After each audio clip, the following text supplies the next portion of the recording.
Hello everyone, before we get started, don't forget to subscribe, click on that notification bell, like, dislike, comment, let us know what you're thinking. You know that you can also follow the podcast on Spotify, Apple Podcasts, and wherever you get your podcasts.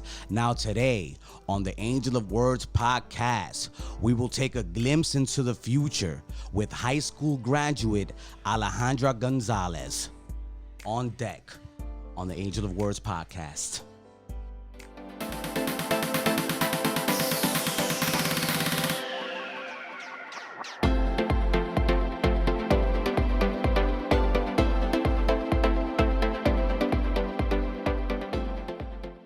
Hello, everyone, and welcome to another edition of the Angel of Words podcast. I am your host, Angel of Words, and today we have high school graduate, Miss Alejandra González. Hello, Miss González. Welcome to the Angel of Words podcast. Thank you for joining us today.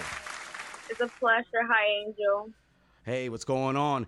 Well, we're doing this podcast because there's a lot of things going on right now in the world, and, America is out of control. And I'm like, I need to know what the youth, the actual future of this country, feels about what's going on, what has happened. I'm like, I need to get in touch with like the people that are going to be running us in the future, and stop listening to all these old heads bickering back and forth about left and right wing politics. And I'm like, let me talk to Alejandra. I know that, you're a law, you're going into your first semester of college and you just graduated from high school. So, I just want to get a gauge about like, what the high school population is, how they're feeling about everything that's going on. And I want to start with like studying under COVID. Like, what was that like when you found out that you had to do remote learning? Well, for me especially, it was a horrible experience. I'm more of a visual learner, like a lot of more people are. I'm not the only one, but for me it was very hard because I'm used to always having teachers around me, and if I have a question, they're always there. And I couldn't do that, And otherwise, it was easy because you could cheat. But that's the only way. Not that you would do it, but Yeah. But no. I mean, so it was an awkward experience, huh? There really is no teacher engagement. It was And also nuts. there was a lot of technical difficulties in the Google Classroom. Yeah. No, I've been hearing about that because, not everybody has the same type of education. You're in a New York City school. I'm sure that you and your classmates had different, in terms of income levels in their homes. So it's like, not everybody may have the same kind of technology that you need to get this up and going. What do you think? That's true. Like, I know a lot of people that weren't able to get computers or tablets. I'm fortunate enough to have a computer and a tablet at home, so I can do that. But a lot of people that I know, like friends, didn't have a computer or had to wait after a month or two to get a computer to start doing work. Now, how do you feel about not having prom and graduation, man? Like, that must have been a bummer. Like, could you really take us there? Like, how did that feel when you get that news, man? It was a very horrible news to me. It affected me a lot. I cried over it because prom is something I've looked for since freshman year, And I never got the chance to ask the guy that I wanted to prom, so that was bad. And I never got to go prom just picking. So. Does the guy even know that you wanted to go to prom with him? No, he didn't. I didn't tell him. Well, there's your chance. You want to tell him? You want to tell who it was? She's like, nah, forget this now. It's over. Prom's not happening. Are they doing a postponed prom for you guys at all? If this opens up, or no, it's over. That's it. There's nothing. Wow. And I know you were waiting for, for your high school graduation as well. I mean, how did you guys do that? Did you have a cyber graduation? How did that work? I did it through Zoom. Okay. That was it. I had to wait for a long time. The Wi-Fi was lacking, so most of the time, a lot of people's names weren't called. Really? A lot of people's names? Man, that's a bummer. You worked so hard for 4 years for that moment, and it's like stripped away from you, man. How much do you hate coronavirus on a 1 to 10 scale? A 10. I really hate it. Now, Allie, I mean, you're a smart girl. I want to go into, education a little bit because, I know that you were accepted to NYU, and, for certain reasons, you weren't able to actually go to NYU. You had to settle for the Borough of Manhattan Community College. Not that that's a bad institution. I actually got my, my associates from there. But, how does it make you feel, though, as a student when you really can't go to the schools you want to go because of the enormous prices? 53 grand plus to go to NYU, Yeah, at first I was angry, of course, because, I worked hard for it and I didn't expect not to make it, like, financially wise to the school. Unfortunately, like, the school system failed me in that position because they don't teach you a lot about money and loans and, like, doing your financial aid whatsoever. I had to do it on my own since I'm the first person in my household to graduate. So I really didn't know anything going to it. I went to my guidance counselor and they put me really down at first. They told me to not, like, apply for NYU. They just told me to apply to community colleges and that's it. You really? So they told you to let that dream die? Yeah, they really did. I mean, that's that's not cool, man. Like, I applied only because, like, I just felt like it at the moment, but I honestly didn't expect for that big planner thing to come to my house or get the NYU information to my email or anything like that. I really didn't expect that whatsoever. It was a shock to me. It was just a shock to hear that I couldn't go because I first didn't have money to go. yeah. But I know a lot of people that went there that are doing great right now. No, like, and you said you were in a single parent household. Like, that's not easy, man. That must be even tough on your parent too, to have such a bright person, and have this opportunity to go to one of these, top 50 schools across the country and not be able to make it there, man. Like, how was that conversation with your mom like? From the start, I knew since the senior year, I knew what my mom was gonna put on the table for me for college and my expectations. So I kind of already knew for a start that my mom only had a certain amount of money to help me with college. The most that she could afford was probably like $10,000 for college, Yeah. which I don't blame her because, I don't have my father with me. He's not giving me any money Yeah. whatsoever for college. Wow. But I mean, you're keeping what makes you keep a positive disposition? Because you said you were sad, but you seem to be, more upbeat about it now because, you got to do what you got to do. Well, for one, like, I feel much better going to community college because I know for a fact that after the 2 years, I can definitely go back to NYU and save up money and work because community college is really cheap and for some people don't even have to pay anything. So I'll be saving money. Now, how do you feel about the fact that you're gonna be going to BMCC, NYU's like 53 grand a year, but now everything is looking like it's gonna be remote learning. So like now everybody's arguing because it's like I don't want to pay 55 grand, whatever it is right now, to go to NYU when I'm gonna be learning from home. I'm not gonna get that full NYU experience. Like, does it make you feel a little bit better that it's okay now for you to go to BMCC because NYU literally you're not gonna get the NYU experience? Yeah, it definitely makes me feel so much better due to the fact that I know I'm doing it remotely. I'm not going to spend as much money as I would have at NYU because I know for a fact that a lot of people, like seniors like me, going into fall semester this August, right, are struggling to the fact that they paid over $50,000 just to go to college just to find out they're doing an online with their computer, Now, you want to study law, correct? Yeah. So, what kind of law do you want to get into, Allie? I want to get to criminal justice. Okay. And what makes you passionate about studying criminal justice? Well, I've said it since like my sixth grade. I always knew I wanted to study law. It was for the fact that I watch the news all the time with my mother, and one thing that always gets me upset is seeing misinformation put out there, mostly about the minorities, Hispanics and Blacks, Such and as? such as like only putting the fact that only Hispanics and African American people are the ones that are criminals, where they're really not. We're not. That's a stereotype that we should break, and I feel like it's very saddened and very sad to like to see only the fact that you're not gonna see a white person on the news headline saying that they killed the family, or they're only gonna put Hispanic or Black. Now you're telling us that these are facts, Ali. You studied these facts. You're not, because you're a nonpartisan person.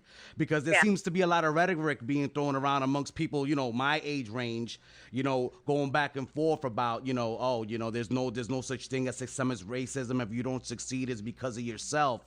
And you're saying that there is systemic racism in the justice system, and you Yeah. actually studied it. Could you give us some examples of things that you studied? Okay, for an example would be it's not put out there most of the time that the fact that majority of the criminals are in our criminal justice system are Caucasian males and Caucasian women. That's majority, and the minorities are Black and Hispanic. You don't see that a lot in the news whatsoever. We also don't see how those white people are either only giving 5 or less years for crimes or big crimes than a Black or Hispanic person that will spend either 20 plus years in prison, or some even get the death sentence. For example, I don't remember the name of the person, but it was these 2 Caucasian men that killed a Black person. They were in a car or something that shot him because he was running. Oh, Ahmaud Arbery case. You're talking about Ahmaud Arbery, yes. The video was put out online, and those 2 people that killed him, mind you, they were white Caucasian male. They didn't put them in jail. They were not arrested whatsoever until like a couple, probably weeks ago. They were arrested. That's sad because you know for a fact that if a Hispanic or Black person would shot somebody and killed somebody, immediately the police would go over and arrest them. And how does that make you feel when you know these, when you know these facts exist? You know what I mean? And this is your country. You're coming up. You're gonna be the ones pushing forward these legislations. And do you think that you'll be able, that your generation will be able to fix these, the legislation that's in place right now? It makes me feel very angry due to the fact that majority of the people don't believe that white privilege is a thing. As a white Hispanic, I definitely have more privilege than a darker or light skinned Hispanic. I get the fact that I may look white, and in the streets I don't get called "go back to the country," or other racist things. But I've experienced racism myself if I'm talking Spanish in the supermarket with my grandmother. We will get looks most of the time. We've gotten stop speaking Spanish. English is the native language. Go back to your country and stuff like that. It's very horrible experiencing that because you wouldn't think in this land that wasn't built on white Caucasian people, it was literally the land of Native Americans. They stole this country. No, it's nobody's country. This country was built on immigration. So it makes me very saddened to think of stuff like that and how injustice our system really is, and how white people have more privilege than minorities in this country, which it shouldn't be that way. If we're the land of the free and the best country ever, then why are we facing this horrible racism till this day? Like for example, the Black Lives Movement, right? That just not too long ago. It still is happening right now. It makes me feel proud, as a person that's living in this country, to see people still fighting for what's right. Now, how do you feel about all the backlash that they get? They're calling them an extreme left-wing group. The president's going after them, saying that they're not legitimate, that they're just as racist as any other of the hate groups that have existed over the course of time. How does it make you feel when you hear those messages coming out from leadership up top? It makes me feel angry at Donald Trump, our president, because first of all, he's a stupid person, and because he calls them names that they shouldn't be called, that I don't even want to say names. I feel like it's disrespectful. But if he allowed a white Caucasian man with guns that threaten people's lives, that hurt police, and the police didn't do anything whatsoever to go in front of the in Washington and with their guns out, which was a fact very scary for some people living in that area to see white people with guns scared for their life because they feel like somebody's gonna shoot them, only because they didn't want to wear a mask. You know, all those white people going out to rallies or protesting for no mask is the right. It makes me feel mad because, like, how come they can do it? Nobody's saying that they're bringing up corona cases up, but instead they blame that on the Black Lives Matter movement. That's the reason why coronaviruses are going up. There's an act of terrorism, which is not. It's in our First Amendment. We have the right to protest. We have the right to speak our mind. Doesn't matter what time it is, whether there's a pandemic going on, as long as that we're doing and we bring these problems up to media and how wrong they are. Now, Ali, I mean, how does it make you feel when when you see these attacks, you know, that are being differentiated, like you just finished discussing, like they're attacking the protesters for the Black Lives Matter movement, but they don't attack the protesters that went to with guns up in Michigan, protesting wearing masks, like and then there's people out there that really really believe that there is no a differentiation between people.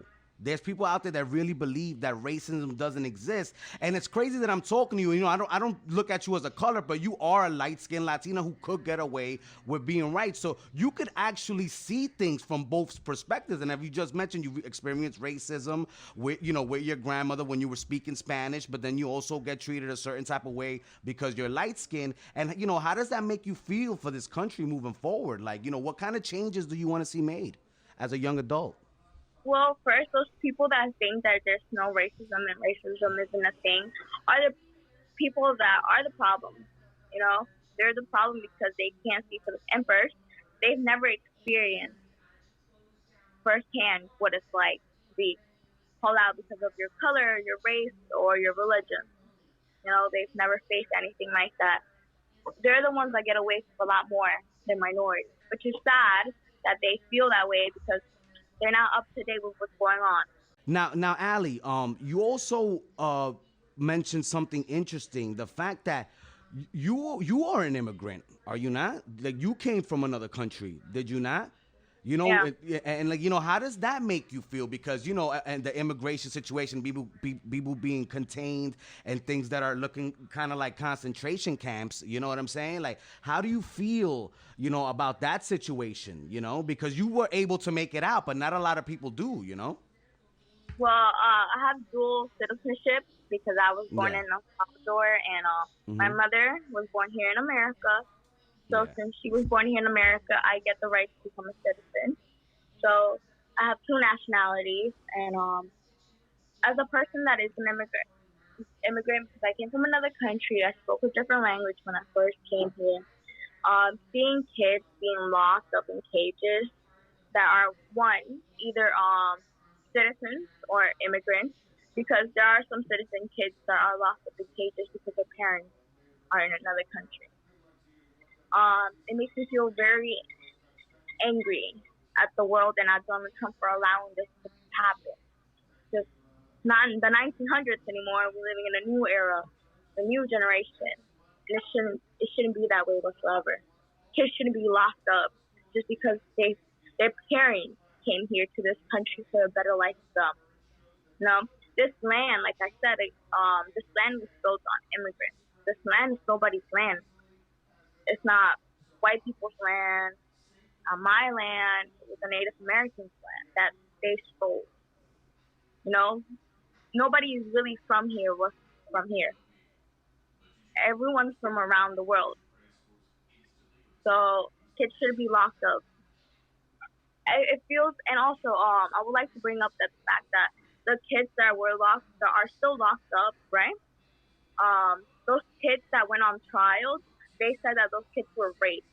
they said them themselves that they were touched in inappropriate places, that they were raped, they were harassed, they sleep in floors, they have a bucket to poop and pee and, do their stuff, and that's it. They have these little kids inhumane. They're living like animals. Ali, what message would you give those kids that want to live that American dream, that that want to have the same opportunities as you? What message would you give them? I would definitely tell them that the American dream is not really a thing, but I feel like they should do whatever they want. In this country, right? Hopefully in the future, when they're older, there'll be different times where they will be able to be accepted, and I definitely want those kids to grow up in a safe environment, in a safe place where they don't feel harmed or targeted. I want those kids to go to bigger things in life and not to feel they're just stuck in a cage. Now, you also mentioned something that was important, Ali, voting rights. You have an issue with voting rights, and that's a very voter suppression. Could you elaborate on that discussion that we had?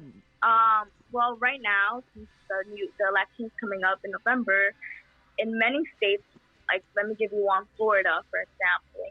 In Florida, if you have a parking ticket, right, or a ticket in general, they will not allow you to vote. Wow. That's suppression.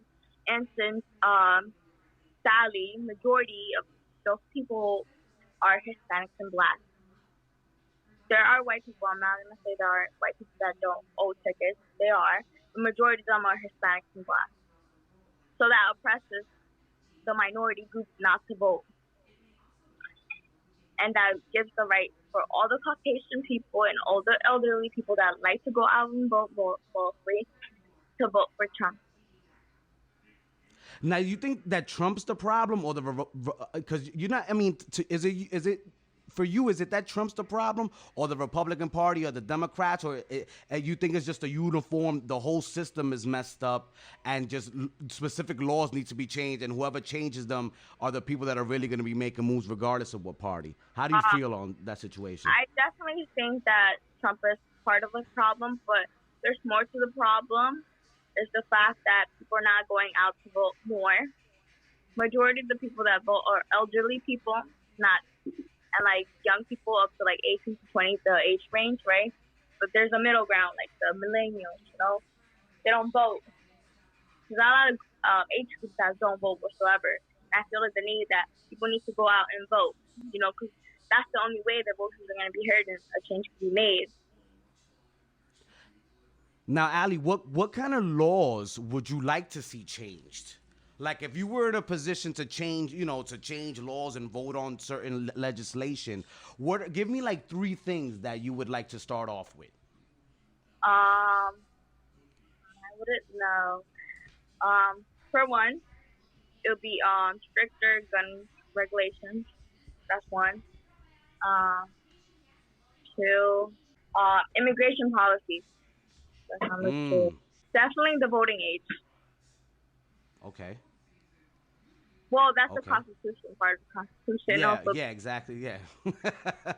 No, but but that's something that you would like to see tweaked a little bit, I mean, at least tweaked. Well, I think it should be tweaked. Well, the voting ones more specifically, because I feel like at a young age, kids already kind of made up their minds of certain things. I mean, people could change, don't get me wrong, but at the age of 16, I feel like we kind of already made up our minds of certain things. And like politics-wise, not for everybody, but I feel like kids' voice should be heard more than it is now, because I feel like the older generations feel very furious of the fact that we like to speak our minds up more.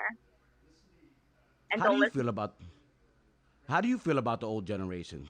That you really look at us and say, man, we don't let you guys speak, that we don't know what you're talking about? You feel like you don't have a voice?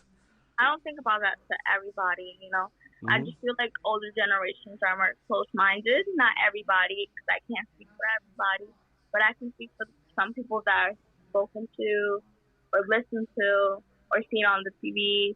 I feel like you guys are more close-minded or not able to open your minds the new change, because as time passes on, things change, you know?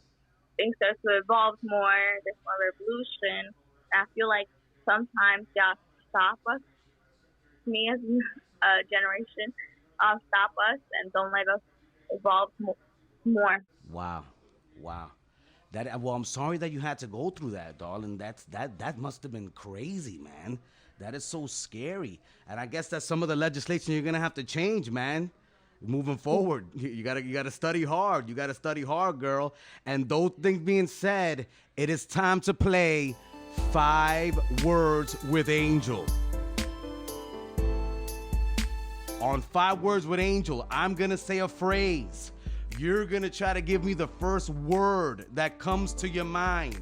Are you ready to play 5 Words with Angel? Sure. All right, here we go. First word, criminal justice. Injustice. Second word, America. Horrible. Oh my God. Third word, millennials. Close-minded. Really? All right, okay. Fourth word, phrase, Black Lives Matter. Important. Oh man, all right, cool. And now this is the curveball. Who would you rather go see perform live? Ariana Grande or Camila Cabello? I don't really like either. Well, give us who would you like to see perform live if you had the choice? Probably Ariana Grande. Oh, okay, but who? Okay, now you would pick between them. You would pick Ariana, but who would you pick if you had to go see somebody? Rihanna. Oh, okay, all right, cool. Has come up with a new album, and I'm waiting for it. All right.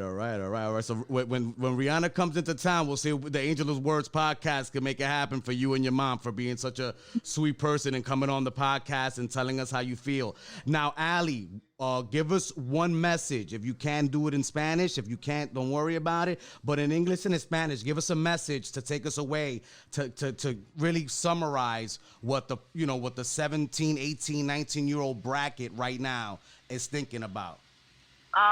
In terms of society and culture. Because I'll bush it, but I'll say it in English. Okay. Please go out and vote and make a change this November. And it's important too because it's not lost and they're not going to be changed.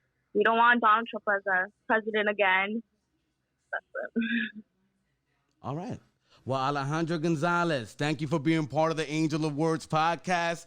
Great speaking to you. Keep doing your thing in school, because I'm sure that I'm going to need a lawyer eventually. You know what I'm saying? Well, not for no criminal stuff, but, people, you never know what happens in life. So, keep doing your thing. And, I'll refer anybody to you that may need your help. You know what I'm saying? Got it. All right. Take it easy. Thank you. Hey everyone, I hope you enjoyed my interview today with high school graduate Alejandra González. It is important and it is essential that us as adults stay on point with what's happening with the younger generation because they're the ones that we fight for. They're the ones that are going to be taking us into the future and making sure that our country is as good as what we left it as. And that goes for any country all over the world. So I really hope you enjoyed that interview. You already know, click on that notification bell on YouTube, like, dislike, comment, you know what I'm saying? Follow us on Spotify, Apple Podcasts, and wherever you get your podcasts as well. And if you want to know what I'm up to on my social media, follow me at Angel of Words ENT, all one word. Thank you for tuning in, everybody. Talk to you later.